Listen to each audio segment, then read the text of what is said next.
CNA Oral Care Unconscious Patient. Welcome to the quiz. Question 1. You are assisting with monitoring a patient's status throughout your shift. You notice that Mrs. Nancy Thompson, a 78-year-old female patient who has been alert and oriented, is now appearing confused. She is not remembering things, is disoriented to time and place, and is asking repetitive questions. This represents a change from her baseline mental status. Based on understanding the significance of changes in mental status, when should you report changes in a patient's mental status to the nurse? Option A. You should only report if the patient becomes completely unresponsive. Option B. Changes in mental status are normal and do not need to be reported.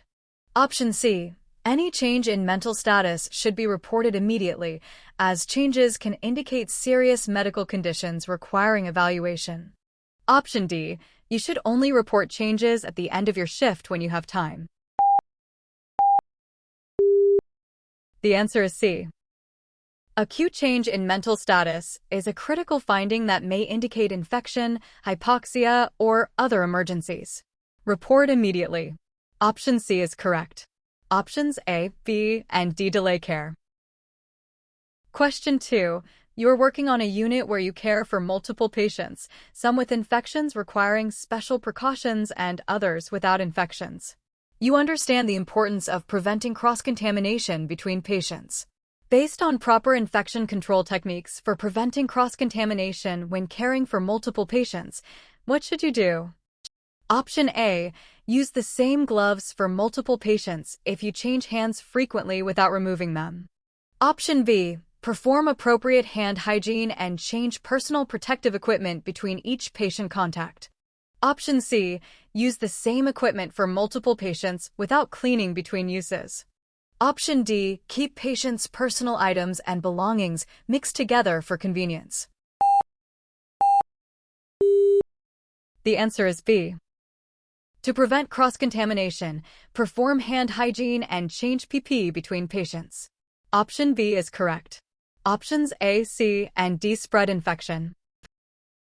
Question 3. You are learning about the role of nursing assistants in patient advocacy and ensuring that patient needs and concerns are addressed. The nursing supervisor is discussing the importance of speaking up on behalf of patients. Based on understanding of the CNA's role in patient advocacy, which statement accurately describes the role of a CNA in patient advocacy? Option A. CNAs have no responsibility for advocating for patients. Option B. CNAs should report patient concerns to the nurse and appropriate personnel and help ensure that patient needs are communicated. Option C. CNAs should only follow orders without asking questions or advocating for patients. Option D. Advocacy is only the responsibility of physicians. The answer is B. CNAs advocate by reporting patient concerns and ensuring needs are communicated. Option B is correct. Options A, C, and D are incorrect. Question 4. You're reflecting on what it means to be an excellent certified nursing assistant and what qualities are most important for this role. Based on understanding of the essential qualities and characteristics of a good CNA, what is the most important quality for a CNA to possess? Option A. Physical strength alone is the most important quality. Option B. The ability to work quickly without concern for accuracy is what matters most. Option C. Compassion, patience, dedication to providing quality care, and concern for patient dignity and well-being are the most important qualities. Option D. The ability to work independently without asking questions or seeking clarification. The answer is C. The most important qualities for a CNA are compassion, patience, and dedication to patient dignity and quality care. Option C is correct. Options A, B, and D are not the core qualities. Question 5. You're assigned to care for Mrs. Eleanor Patterson, a 78-year-old female patient who was admitted to the medical surgical unit 3 days ago following knee replacement surgery. During your initial assessment this morning, you observe that she appears uncomfortable and is moving around frequently in her bed. When you ask her about her comfort level, she reports experiencing sharp, throbbing pain in her right knee that radiates down to her calf. She tells you that the pain medication prescribed to her seems to be less effective than it was yesterday, and she is concerned about whether the pain is normal or if something might be wrong with her surgical site. She has not had her dressing changed since yesterday, and you notice the edges appear slightly loose.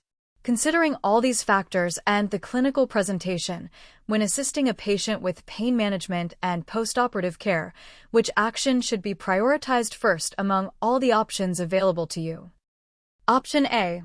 Immediately apply heat therapy to the affected knee and encourage the patient to perform gentle range of motion exercises to help manage the pain independently and improve circulation to the area. Option B.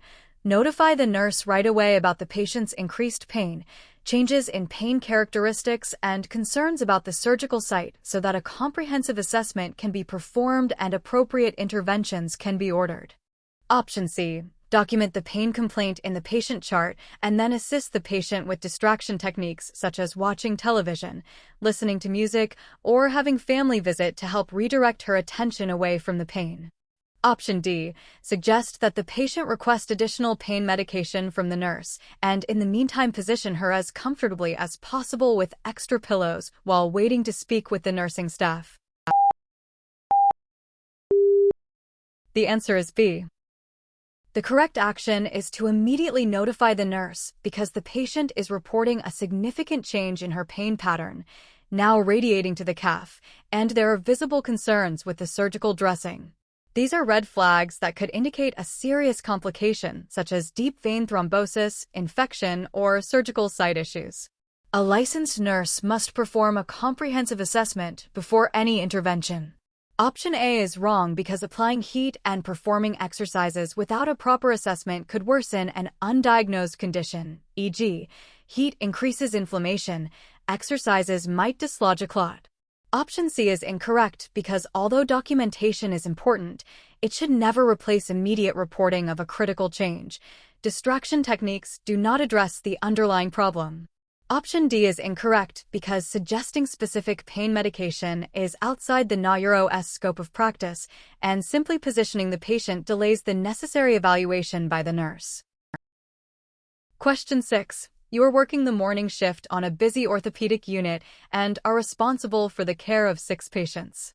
During your rounds, you discover that one of your patients, Mr. James Rodriguez, a 65-year-old male who had hip replacement surgery 2 weeks ago, is reporting severe sharp chest pain that radiates to his left arm and shoulder.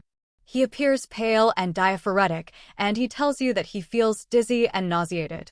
His wife is at the bedside and is extremely concerned about his symptoms, asking you repeatedly what is happening and whether he is having a heart attack. Mr. Rodriguez is visibly anxious and his breathing appears rapid and shallow.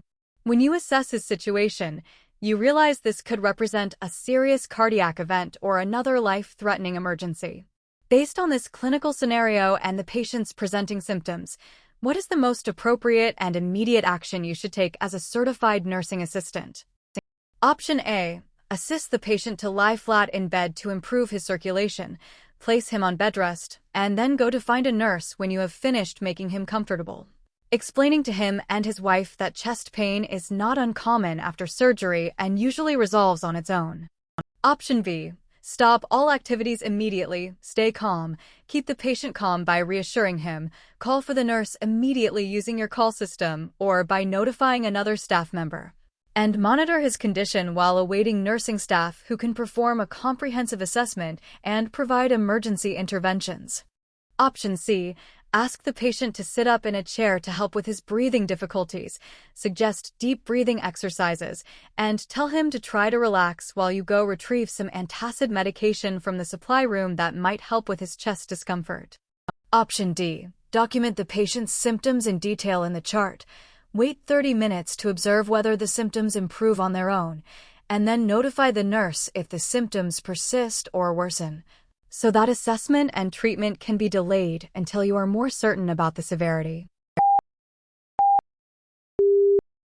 The answer is B.